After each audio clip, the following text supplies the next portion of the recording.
श्री देव मोलनायक जी, Shri NM Prashant ji, Shri Vishwanath ji, मंच पर उपस्थित सभी कांग्रेस के नेतागण, पदाधिकारी, कांग्रेस के सारे कार्यकर्ता, मेरी प्यारी बहनें, मेरे प्यारे भाई, इस सभा में आप सबका बहुत बहुत स्वागत। వేదిక మీద కూర్చున్నటువంటి నాయకులకు, వేదిక ముందు ఉన్నటువంటి నా అక్కా చెల్లెళ్లకు, అన్నా తమ్ముళ్లకు అందరికీ ధన్యవాదాలు, నమస్కారము। जय बोलो तेलंगाना, జై బోలో తెలంగాణ, जय बोलो तेलंगाना, జై బోలో తెలంగాణ। महालक्ष्मी वेंकटेश्वर स्वामी की जय, వెంకటేశ్వర స్వామికి జై, श्री लक्ष्मा जी की जय, సమాకి रेणुका यल्लम्मा देवी जी की जय। रेवंत जी मेरे साथ खड़े हैं, आप सब इनको जानते हैं,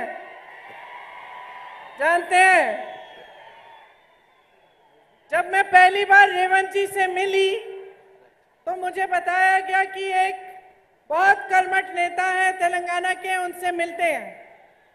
तो जब मेरे पास आए और मेरे से बात की उन्होंने, तो मुझे एकदम पता चला कि उनके दिल में आपके लिए दर्द है।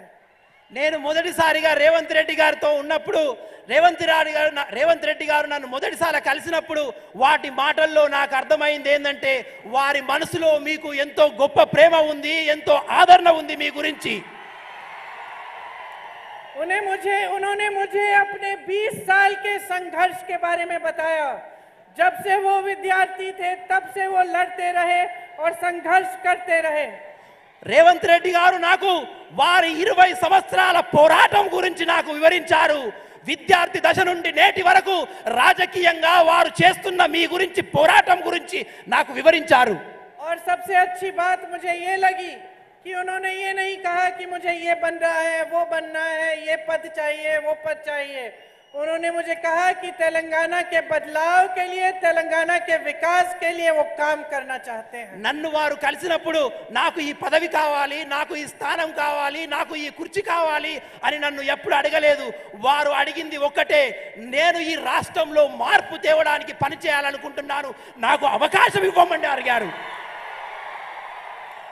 तो आज चुनाव का लगभग आखिरी दिन है, कल आखिरी दिन है, चुनाव खत्म होने वाला है, प्रचार खत्म होने वाला है। कुछ दिनों में आप सब अपना वोट डालने जाएंगे। మీ అందరికీ తెలుసు, రేపటితో ఈ ఎన్నికల ప్రచారం ముగియబోతుంది, ఎన్నికల సమయం దగ్గరలో వచ్చేసింది। రేమో మాపో మీరందరూ మీ ఓటును వేసే అవకాశం మీ అందరికీ వచ్చింది। किसको वोट दोगे? ఎవరికి ఓటు వేస్తారు?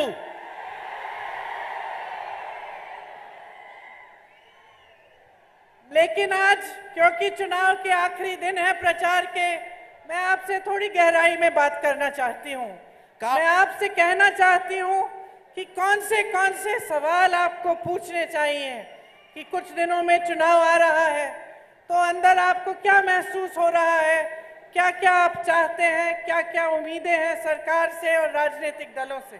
కాబట్టి ఇంకో 2-3 రోజుల్లో మీరందరూ మీ అమూల్యమైన ఓటు హక్కును వినియోగించుకునే అవకాశం వచ్చింది। కాబట్టి కొన్ని విషయాలు నేను సంక్షిప్తంగా మీతో వివరించాలనుకున్నాను। రాజకీయ నీతి ఏంటి, రాజకీయ నాయకుల ఆలోచనలు ఏంటి, రాజకీయ వ్యవస్థ స్థితిగతులు ఏంటి, మీ అందరితో నేను ఒకసారి మాట్లాడాలనుకుంటున్నాను। देखो, ये प्रदेश आपने बनाया है, ఈ రాష్ట్రాన్ని మీరు ఏర్పరిచిన రాష్ట్రం ఇది। आपका आंदोलन था, यहाँ के नौजवानों का, किसानों का, मजदूरों का, बहनों का, आपका आंदोलन था जिसने ये प्रदेश बनाया। ఈ రాష్ట్రాన్ని ఏర్పరిచింది మీరు। ఈ రాష్ట్రంలో మీ ఉద్యమకారులు, మీ నాయకులు, మీ విద్యార్థులు, ఈ మహిళలు, వీరు మీ అందరి పోరాటం వల్లనే ఈ రాష్ట్రం అనేది ఏర్పడింది। आपने अपने अधिकार मांगे, अपनी आवाज उठाई और आपकी आवाज को सुना। कांग्रेस पार्टी ने, उस समय सोनिया गांधी जी मेरी माता जी थी, उन्होंने आपकी आवाज को सुना। మీరు మీ ఆలోచనలు వెళ్ళబుచ్చారు, మీ హక్కులను అడిగారు, ఉద్యమాలు చేశారు, ప్రాణాలను అర్పించారు। మీ త్యాగాలను గ్రహించిన మా తల్లి సోనియా గాంధీ గారు మీ కోసమే ఈ రాష్ట్రాన్ని ఏర్పరిచారు। आपके संघर्ष को समझा और आपकी परेशानियों को समझा। మీ బాధలను ఆలోచించారు, మీ అవసరాలను తెలుసుకున్నారు। लेकिन संघर्ष आपका था। కానీ ఉద్యమం మీది, పోరాటం మీది. आपके खून पसीने से बना ये प्रदेश, మీ చెమట రక్తంతోని మీరు ఈ రాష్ట్రాన్ని ఏర్పరిచారు. सैकड़ों नौजवानों ने अपनी जान दी कि तेलंगाना बने। వేలాది మంది యువకులు తమ ప్రాణాలు అర్పించారు ఈ తెలంగాణ ఏర్పాటు కావాలని. और प्रदेश की सारी जनता ने एक सपना देखा था। वो सपना था कि तेलंगाना में अपना ही राज होगा, कि तेलंगाना में ऐसी सरकार बनेगी जिससे सब नौजवानों को रोजगार मिलेगा, तेलंगाना का विकास होगा। यही था आपका सपना और यही आज आपका सपना है। తెలంగాణ వాసులందరూ, యువకులందరూ, ఉద్యమకారులందరూ అనుకున్నది ఒక్కటే, తెలంగాణ రాష్ట్రం ఏర్పడినాక మా ఆలోచనలతో కూడిన తెలంగాణ ఉంటుంది, మా ఉపాధి అవకాశాలతో కూడిన తెలంగాణ ఉంటుంది, మాకు స్వేచ్ఛ స్వాతంత్రంతో కూడిన తెలంగాణ ఉంటుందని అనుకున్నారు. जब हमारे साथी या हमारे परिवार के सदस्य एक आंदोलन के लिए या अपने जो जिन चीजों में विश्वास करते हैं उसके लिए अपनी जान देते हैं, तो हमें उनके प्रति बहुत श्रद्धा होती है। ఎవరైతే ఒక ఉద్యమం గురించి, ఒక అవసరాన్ని గురించి తమ ప్రాణాలను సైతం లెక్క చేయకుండా ఉద్యమం చేస్తారో వాళ్ళ ఆలోచనలు పరిమళకు తీసుకోవాలి, వాళ్ళను గౌరవించాలి. जब शहादत देते हैं देश के लिए, प्रदेश के लिए, जनता के लिए, तो और भी हमारी श्रद्धा उनके प्रति बढ़ती है। ఉద్యమంలో ప్రాణాలు అర్పిస్తారు కొందరు దేశం గురించి, రాష్ట్రం గురించి, ప్రజల గురించి. అటువంటి వారి మీద ఎంతో గౌరవప్రదమైన ఆలోచన మనకు ఉండాలి. मैं ये बात अच्छी तरह से निजी तौर से जानती हूँ, क्योंकि मेरी दादी जी इंदिरा गांधी जी ने भी इस देश के लिए शहादत दी, मेरे पिताजी भी इस देश के लिए शहीद हुए, उनके खून के बूंद इस धरती में मिले हुए हैं। ఉద్యమ స్ఫూర్తిలో ప్రాణాలు అర్పించిన వారి త్యాగాన్ని నేను గుర్తుంచుకోగలుగుతాను. ఎందుకంటే మా నాన్నమ్మ అయినటువంటి ఇందిరాగాంధీ గారు, నా తండ్రి గారైనటువంటి రాజీవ్ గాంధీ గారు ఈ దేశం కోసం ప్రాణాలు అర్పించారు. వారి రక్తపు చుక్కలు ఈ భూమిలో ఇంకి తమ ప్రాణాలను అర్పించారు. इसीलिए मैं समझती हूँ कि जो शहीद होता है उसके परिवार वाले, उसके करीबी, उसके साथी क्या सोचते हैं, क्या चाहते हैं। ఉద్యమంలో ప్రాణాలు అర్పించిన వారి నాయకుల యొక్క కుటుంబాలు, వాళ్ళ బంధువుల యొక్క ఆలోచనలు ఎలా ఉంటాయి, వాళ్ళ స్థితిగతులు ఎలా ఉంటాయి అనే విషయం నేను అర్థం చేసుకోగలను. और मैं अपने अनुभव से ये कह सकती हूँ कि वो यही चाहते हैं कि इनकी शहादत व्यर्थ न हो। నేను తెలుసుకోగలుగుతాను, ఎవరైతే ఉద్యమంలో ప్రాణాలు అర్పించారో వాళ్ళ త్యాగాలు వృధా కావద్దని వారి కుటుంబ సంబంధులు అనుకుంటారు. कि जिन असूलों के लिए, जिस मिट्टी के लिए वो शहीद हुए, उसका अच्छा हो, वो बने रहे और अच्छी तरह से सबका उस मिट्टी में, उस देश में, उस प्रदेश में विकास हो, सब आगे बढ़े और जो सपने थे उनके वो साकार हो।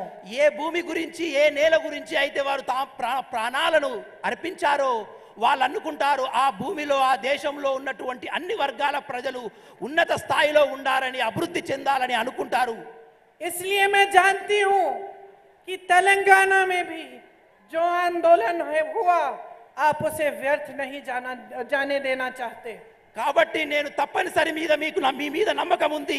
ఎవరైతే తెలంగాణ పోరాటంలో ప్రాణాలు వదిలేశారో వాళ్ళ ఉద్యమ స్ఫూర్తికి అనుగుణంగా, ఆశయాలకు అనుగుణంగా మీరు మెసులుకుంటారని. आपने तेलंगाना का सपना देखा, वो सपना साकार हुआ, तेलंगाना प्रदेश बना, आपने एक सरकार चुनी, बीआरएस की, केसीआर जी की सरकार आई। మీరందరూ తెలంగాణ గురించి స్వప్నం కన్నారు, అనేక సంవత్సరాలు తెలంగాణ రాష్ట్రం కోసం పోరాటారు. తెలంగాణ రాష్ట్రంలో బీఆర్ఎస్ ప్రభుత్వం వచ్చింది. ఇప్పటికి 10 సంవత్సరాలు గడిచాయి. मैं केसीआर जी को जानती नहीं हूँ, इसीलिए मैं उनकी नीयत के बारे में बोल नहीं सकती, लेकिन मुझे लगता है कि जब शुरू में सरकार बनी होगी तो हो सकता है कि उनकी भी नीयत सही थी, अच्छी थी और वो भी चाहते थे कि आपके लिए विकास होगा। నాకు కేసీఆర్ గారి గురించి అంతగా పెద్ద విషయ పరిజ్ఞానం లేదు, వారి యొక్క నీతి జ్ఞానం గురించి నాకు ఆలోచన లేదు. కానీ మొదటిలో రాష్ట్రం ఏర్పడినప్పుడు వారు కూడా మీ గురించి ఏమైనా చేస్తారేమోనని నేను అనుకున్నాను. मैं केसीआर जी को जानती नहीं हूँ, लेकिन उनके काम को जानती हूँ। కేసీఆర్ గారి గురించి నాకు తెలియదు, కానీ కేసీఆర్ గారి పనితీరు గురించి మాత్రం నాకు పరిజ్ఞానం ఉన్నది. और जैसे आपने 10 सालों में इनके सरकार का काम देखा, उसी तरह से हम कांग्रेस के नेताओं ने भी उस काम को देखा.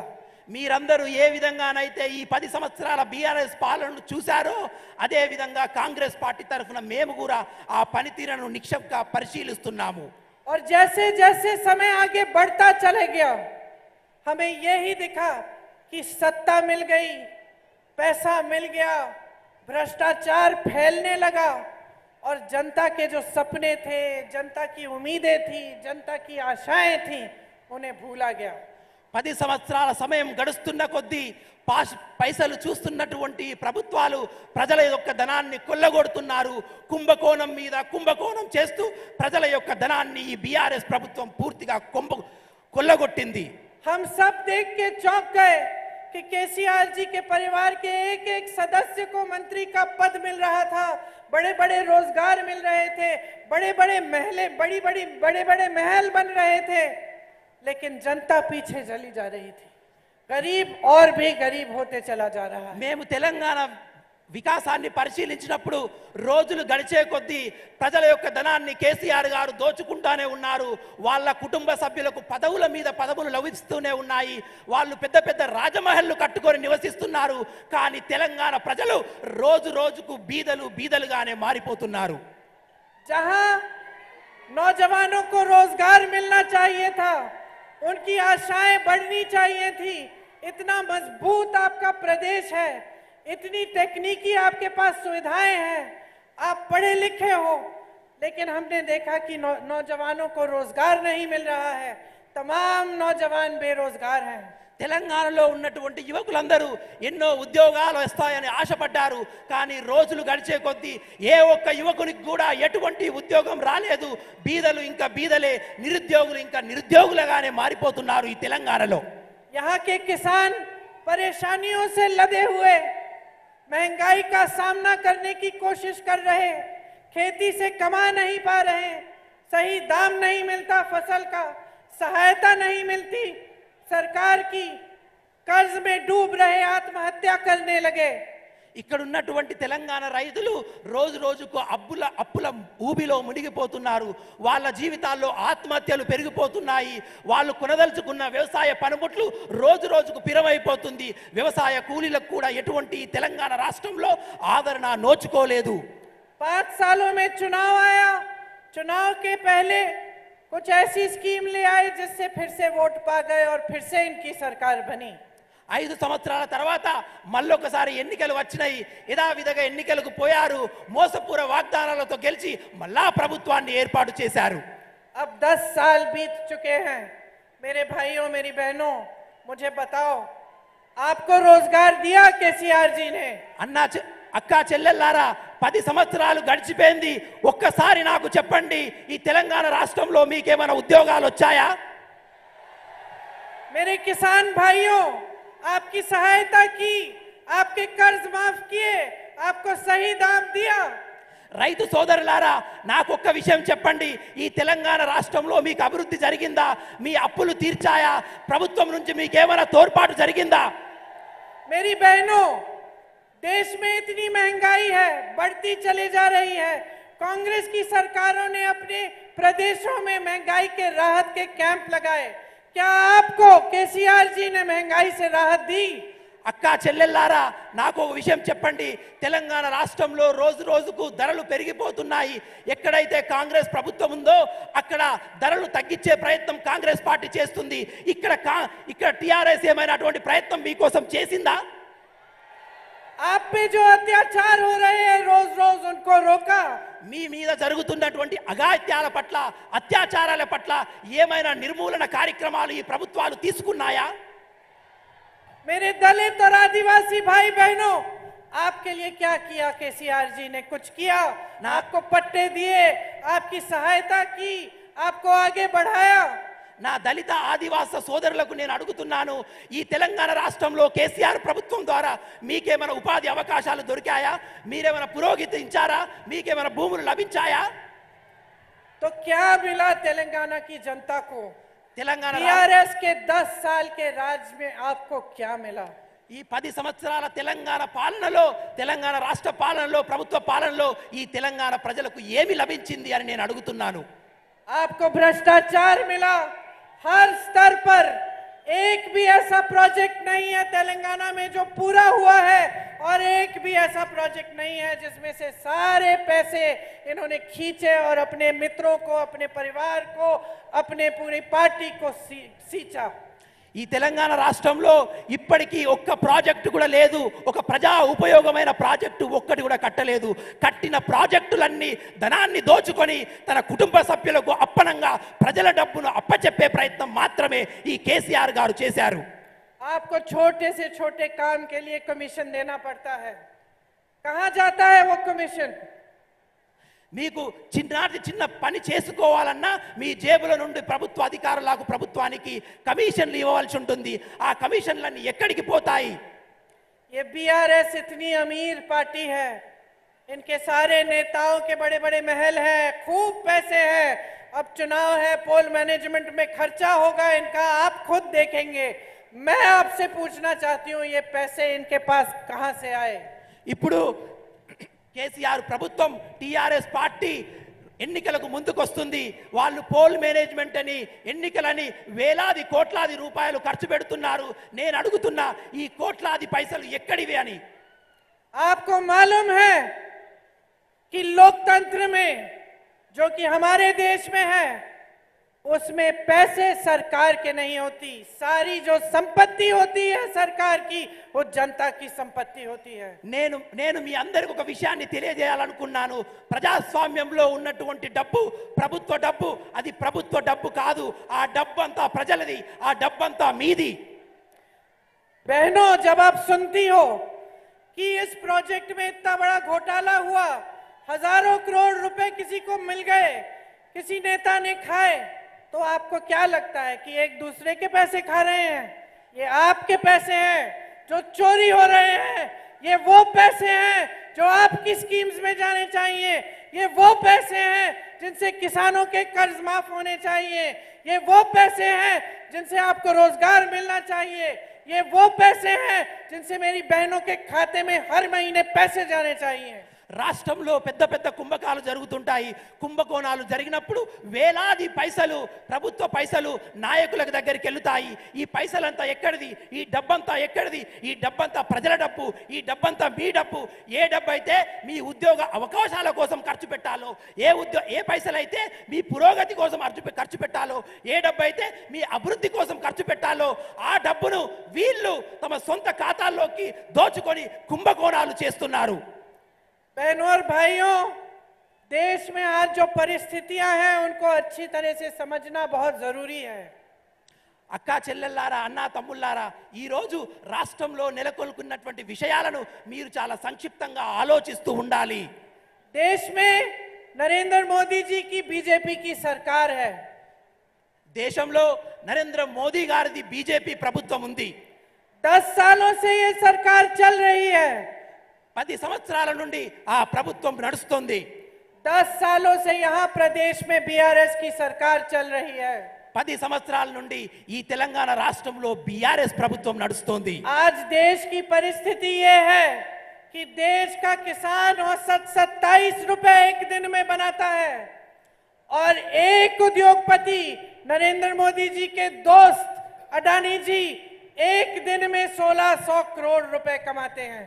ఈ రోజు ఈ దేశ రైతులు, ఈ రాష్ట్ర రైతులు సంపాదించినటువంటి డబ్బంతా నరేంద్ర మోడీ గారి మిత్రుడైనటువంటి అదాని గారు రైతుల కన్నా మించిన కోట్లాది పైసలు అదాని గారు సంపాదిస్తున్నారు. आज देश की परिस्थिति ये है कि जितने भी देश की संपत्ति थी, बड़े बड़े बंदरगाह, बड़े बड़े हवाई अड्डे, बड़ी बड़ी कंपनियां जिनसे जनता को रोजगार मिलता था, वो एक के बाद एक नरेंद्र मोदी जी और उनकी सरकार ने बड़े बड़े उद्योगपतियों को कौड़ियों के दाम में बेच दी और सौंप दी। ఇప్పుడు ఈ దేశ సంపదలైనటువంటి పెద్ద పెద్ద విమానాశ్రయాలు, కంపెనీలు, ప్రభుత్వ రంగ సంస్థలు నరేంద్ర మోదీ గారు తన దగ్గర స్నేహితులైనటువంటి ఇద్దరు ముగ్గురు పెట్టుబడిదారులకు, అదానికి, అంబానీకి అప్పనంగా అప్పయెప్పుతున్నారు. देश की परिस्थितियां ये हैं कि जब देश का किसान महीनों के लिए आंदोलन कर रहा था, बगैर पानी के, बगैर बिजली के, जब सैकड़ों किसान शहीद हुए, तब नरेंद्र मोदी जी अपने घर से बाहर ही नहीं आए उनकी बात सुनने के लिए। దేశంలో ఉన్నటువంటి రైతాంగం నెలల తరబడి చలిలో వానలో నిరసన తెలియజేస్తుంటే వారి యొక్క బాగోగులు పరిశీలించడానికి ఈ నరేంద్ర మోడీ గారు ఒక్క నిమిషం కూడా రైతుల పట్ల మాట్లాడలేదు। जब किसान कर्ज में डूब रहा होता है, तब सरकार, केंद्र की सरकार कहती है हमें कर्ज माफ करने के लिए पैसे नहीं है, लेकिन अडानी जी, अंबानी जी के हजारों करोड़ रुपए माफ कर देते हैं। రైతాంగం అప్పుల ఊబిలో మునిగిపోయి ఉండి బాధపడుతున్నప్పుడు ఈ కేంద్ర రాష్ట్ర ప్రభుత్వాలు వాళ్ళను అప్పులను తీర్చే ప్రయత్నం చేయదు కానీ పెట్టుబడిదారి వ్యవస్థలైన అదానీ గారు, అంబానీ గారికి మాత్రం వేల కోట్ల అప్పులను మాఫీ చేస్తారు। नरेंद्र मोदी जी ने कुछ सालों पहले अपने लिए 2 हवाई जहाज खरीदे। 2 हवाई जहाज 16,000 करोड़ रुपए के। एक नरेंद्र मोदी जी के लिए 16,000 करोड़ रुपए किसके थे? जनता के पैसे थे। उन्होंने खर्चे। उसी समय यूपी के किसानों का बकाया, गन्ना के किसानों का बकाया 15,000 करोड़ रुपए था। उसी समय नरेंद्र मोदी जी की सरकार कह रही थी हमें तुम्हारे बकाये को खत्म करने के लिए पैसे नहीं है, देने के लिए पैसे नहीं है, लेकिन उतने ही पैसे उन्होंने खर्च किए अपने लिए 2 हवाई जहाज खरीदने के लिए। కొద్ది రోజుల క్రితం నరేంద్ర మోదీ గారు 2 ఖరీదైన కోట్లు ఖర్చు పెట్టి 2 ఖరీదైనటువంటి విమానాలు కొన్నారు। ఆ విమానాలు విలాసవంతమైన విమానాలు, కానీ అదే సమయంలో రైతాంగం, దేశ రైతాంగం అప్పుల ఊబిలో మునిగిపోయి ఉండి వాళ్ళ అప్పులు మాఫీ చేయమని కేంద్ర ప్రభుత్వాన్ని అడిగినప్పుడు ఆ అప్పులు మాఫీ చేయడానికి కేంద్ర ప్రభుత్వం దగ్గర ఎటువంటి డబ్బులు లేవని వాళ్ళు చెప్పారు। पूरे देश भर में आज सरकारी कर्मचारियों की एक ही मांग है, हमें पुरानी पेंशन दो। इसके लिए भी केंद्र सरकार कहती है हमारे पास पैसे नहीं है। ఇప్పుడు దేశంలో ఉన్నటువంటి ప్రభుత్వ ఉద్యోగులందరిది ఒకే ఒక బాధ, ఒకే ఒక అవసరం, మా అందరికీ పాతనైనటువంటి పెన్షన్ స్కీమును అమలు చేయమని। దానికి కూడా ఈ కేంద్ర రాష్ట్ర ప్రభుత్వాల దగ్గర డబ్బులు లేవు అని వాళ్ళు చెప్తున్నారు। तो बहनों और भाइयों, अच्छी तरह से समझ लो, किसानों के लिए पैसे नहीं है, कर्मचारियों के लिए पैसे नहीं है, महिलाओं के लिए मदद करने के लिए पैसे नहीं है, नौजवानों के लिए रोजगार बनाने के लिए कुछ समस्या, कुछ योजना नहीं है, लेकिन बड़े बड़े उद्योगपतियों के लोन माफ करने के लिए पैसे हैं, हवाई जहाज खरीदने के लिए पैसे हैं, नए संसद भवन बनाने के लिए हजारों करोड़ रुपए खर्चने के लिए पैसे हैं, बड़ी बड़ी इमारतों के लिए, G20 के लिए पैसे हैं, लेकिन इस देश की जनता के लिए जनता के अपने पैसे नहीं है। సోదరులారా, అందరూ ఒక్క విషయం ఆలోచించండి, ఒక్క విషయం గమనించండి। అప్పుల బాధలో ఉన్నటువంటి, కష్టాల్లో ఉన్నటువంటి రైతాంగం కోసం ఈరోజు కేంద్ర ప్రభుత్వం దగ్గర పైసలు లేవు, మహిళల అభివృద్ధి గురించి పైసలు లేవు, యువకుల ఉద్యోగం గురించి పైసలు లేవు, కానీ వాళ్ళు విలాసవంతమైన భవనాలు కట్టుకోవడానికి డబ్బులు ఉన్నాయి, పెద్ద పెద్ద హెలికాప్టర్లు కూడా అందుకు పైసలు ఉన్నాయి, పెద్ద పెద్ద విలాసవంతమైన జీవితం గడపడానికి పైసలు ఉన్నాయి, వాళ్ళ దోస్తులైనటువంటి అదాని, అంబానీ యొక్క అప్పులు తీర్చడానికి పైసలు ఉన్నాయి, కానీ ఈ దేశ ప్రజానికానికి తీర్చడానికి ఎటువంటి పైసలు లేవు। भाइयों और बहनों, देश में जो केंद्र सरकार चल रही है सिर्फ अपने लिए सत्ता बनाने के लिए और अपने लिए इस भ्रष्टाचार करने के लिए और पैसे बटोरने के लिए है। आज भाजपा देश नहीं, दुनिया की सबसे अमीर पार्टी है बीजेपी। ప్రజలారా, ఈ రోజు మీ దగ్గర ఉన్నటువంటి డబ్బులన్నీ మీ దగ్గర లాక్కొని ఈ బీజేపీ ప్రభుత్వం కూడబొట్టుకునే ప్రయత్నం చేస్తుంది। అందరూ ఒక విషయం గమనించండి, ప్రపంచంలో ఉన్నటువంటి అన్ని పార్టీల కన్నా ఈ బీజేపీ పార్టీ అనేది అతిపెద్ద కుంభకోణాలు చేసే పార్టీగా చరిత్రలో మిగిలిపోయింది। ये सारे आपके पैसे हैं बहनों और भाइयों। ఈ పైసలన్నీ మీవి, ఈ డబ్బంతా మీది। तेलंगाना की सबसे अमीर पार्टी कौन सी है, बताओ मुझे। తెలంగాణలో ఉన్నటువంటి అత్యంత ధనవంతమైన రాజకీయ పార్టీ ఏదో చెప్పండి సోదరులారా। బీఆర్ఎస్। ये पैसे इनके पास कहां से आए? ఈ డబ్బు వీళ్ళ దగ్గరికి ఎట్లా వచ్చింది? केंद्र में बीजेपी, तेलंगाना में बीआरएस। जब बीजेपी को मदद चाहिए दिल्ली में बीआरएस उन्हीं के साथ वोट करती है पार्लियामेंट में। కేంద్రంలో బీజేపీ, రాష్ట్రంలో బీఆర్ఎస్. ఎప్పుడైతే కేంద్రంలో ఉన్నటువంటి బీజేపీకి మద్దతు అవసరం ఉంటుందో అప్పుడు రాష్ట్రంలో ఉన్నటువంటి బీఆర్ఎస్ పార్టీ పార్లమెంట్లో బీజేపీకి సహాయం చేస్తుంది. और जब बीआरएस को यहाँ पे मदद चाहिए होती है तो बीजेपी आके उसकी मदद करती है. ఎప్పుడైతే రాష్ట్రంలో బీఆర్ఎస్ పార్టీకి అవసరం ఉంటుందో అప్పుడు కేంద్రం నుండి బీజేపీ ఇక్కడ వీళ్లకు అవసరాన్ని తీరుస్తుంది. आपने 10 सालों से अपने प्रदेश में एक आलसी, निकम्मी और एक ऐसी सरकार देखी है जिसका सिर्फ नाम भ्रष्टाचार से बना है. 10 సంవత్సరాలుగా ఈ రాష్ట్రంలో మీరు కేవలం కుంభకోణాలతో చూసినటువంటి నిజాయితీగా లేనటువంటి ప్రభుత్వాన్ని చూశారు. వాళ్ళు కేవల లక్ష్యం ఈ రాష్ట్రంలో యొక్క కుంభకోణాలు, ప్రజాధనాన్ని దోచుకోవడం మాత్రమే. पूरे देश के इतिहास में ये पहली बार होगा कि एक मुख्यमंत्री अपने फार्म हाउस से सरकार चला रहा है. చరిత్రలో మొత్తం యావత్ భారతదేశంలో చరిత్రం ఒకే ఒక ముఖ్యమంత్రి ప్రభుత్వాన్ని ఫామ్ హౌస్ల నుండి నడిపే ముఖ్యమంత్రి ఈ రాష్ట్ర ముఖ్యమంత్రి. और इनकी सरकार land mafia, sand mafia, wine mafia, mine mafia को संरक्षण दे रही है. మరి అదే విధంగా ఈ ప్రభుత్వం మొత్తం కుంభకోణాలు, మట్టిలో కుంభకోణం, ఇసుకలో కుంభకోణం, నీటిలో కుంభకోణం, లిక్కర్లో కుంభకోణం, అన్నిట్లో కుంభకోణాల మీద కుంభకోణాలు చేస్తుంది. धरनी पोर्टल जैसी स्कीम लाते हैं जिसमें आप फॉर्म भरते हैं, आपकी जमीनें जब्त हो जाती हैं. ధరణి పోర్టల్ లాంటి భూమికి సంబంధించిన ఒక పోర్టల్ తెస్తారు. మీరు ఎప్పుడైతే ఫామ్ నింపగానే మీ భూమి మాయమైపోతుంది. प्रदेश शराब में डूब रहा है. ఈ రాష్ట్రం మద్యం మత్తులో ప్రజల్ని ముంచేసింది ఈ ప్రభుత్వం. किसान कर्ज में डूब रहा है. రైతులు అప్పుల పాలైపోయారు. नौजवान की कोई उम्मीद नहीं है, कोई भविष्य नहीं दिख रहा है, अंधकार दिख रहा है उसको. యువకులకు ఎటువంటి ఉపాధి అవకాశాలు లేవు. ఎటు చూసిన వాళ్ళ జీవితం, వాళ్ళ భవిష్యత్తు అగమ్య గోచరం, చీకటిమయం. दोराला तेलंगाना मजबूत हो रहा है. దొరల తెలంగాణ రోజు రోజుకు ఈ రాష్ట్రంలో బలపడుతుంది. और यहाँ की रायतू और प्रजा कमजोर हो रही है. రోజు రోజుకి ఇక్కడ ఉన్న రైతులు, ప్రజలు బలహీన పడుతున్నారు. एक ऐसी सरकार बनाओ, बदलाव लाओ. ये तुम्हारा प्रदेश है, ये तुम्हारा प्रदेश है. तुम्हारे लिए मैं ये कह रही हूं. ఒక ప్రభుత్వాన్ని తీసుకురాండి.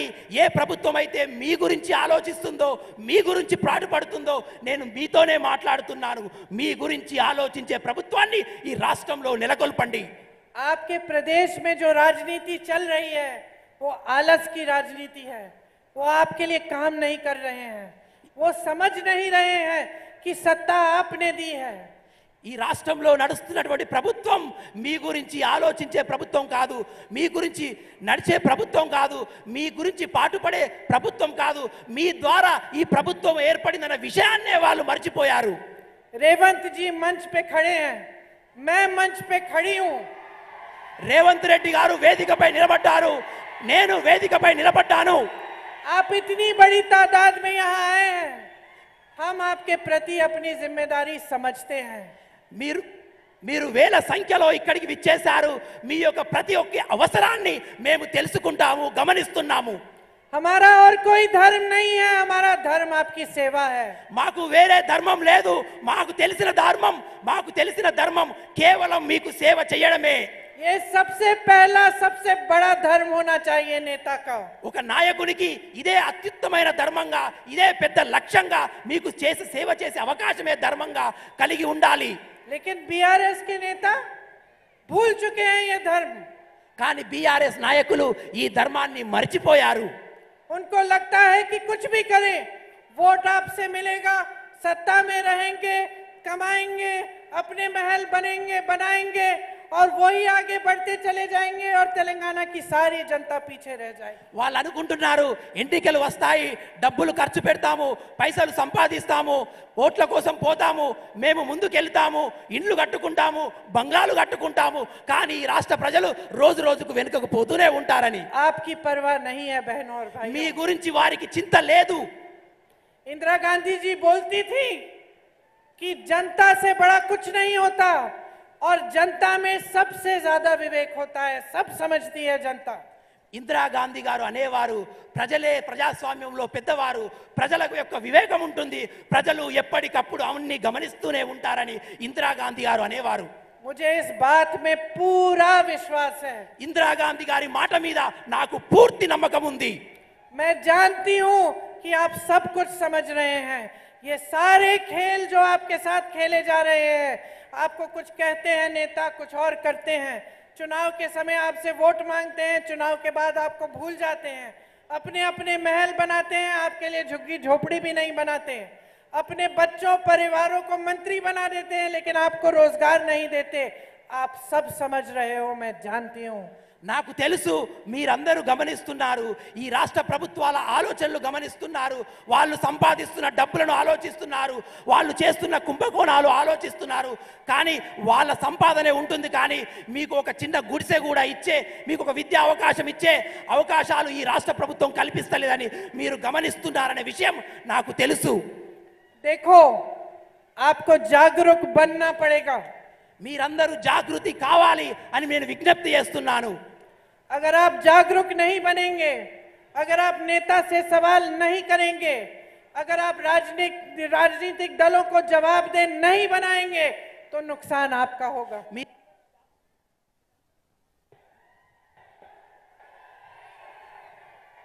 टेक दिस, इधर आ जाओ। మీరందరూ జాగృతులు కాండి, మీరందరూ జాగృతులు కావాలని విజ్ఞప్తి చేస్తున్నాను. ఏమి జరుగుతుందో తెలుసుకోండి, ఏమి చేయాలో ఆలోచించండి. మీరు ఎప్పటికప్పుడు విషయాలు ఆలోచిస్తున్నారనే విషయం నాకు తెలుసు. नेता को समझाना बहुत जरूरी है।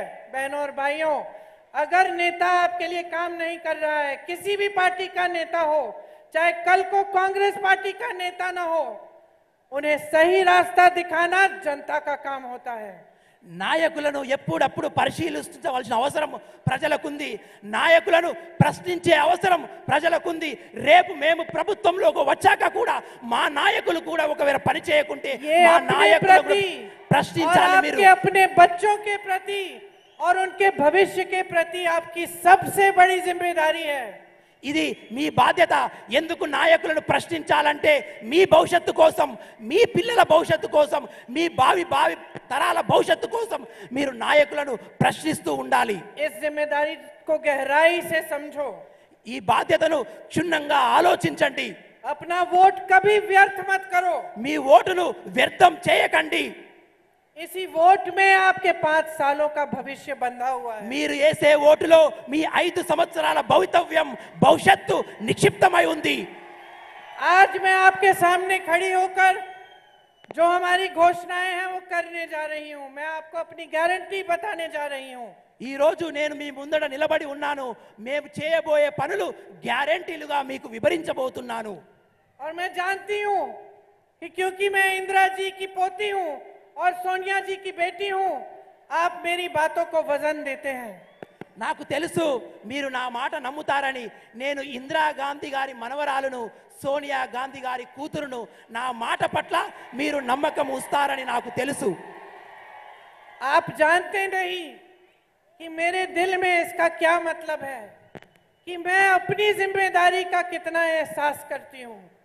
मुझे महसूस होता है कि अगर मैं यहाँ खड़े होके आपको झूठा वादा करूं तो उनके साथ भी गलत कर रही हूं और आपके साथ भी गलत कर रही हूं।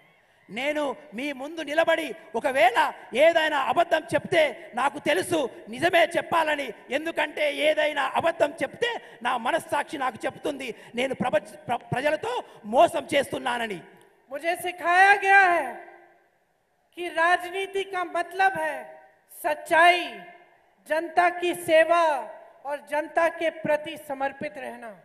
నేను ఏమి నేర్చుకున్నానంటే ప్రజాస్వామ్యం అంటే ప్రజలు, రాజకీయం అంటే ప్రజల యొక్క అవసరాలు తీర్చడం, వాళ్ళ తోడుగా నిలబడమే ప్రజాస్వామ్యం, రాజకీయం అని నేను నేర్చుకున్నాను. और मैं फिर भी आपसे कहती हूं कि जो बातें मैं आपके सामने कर रही हूं वो सिर्फ क्योंकि मैं कह रही हूं उनको मत मानो।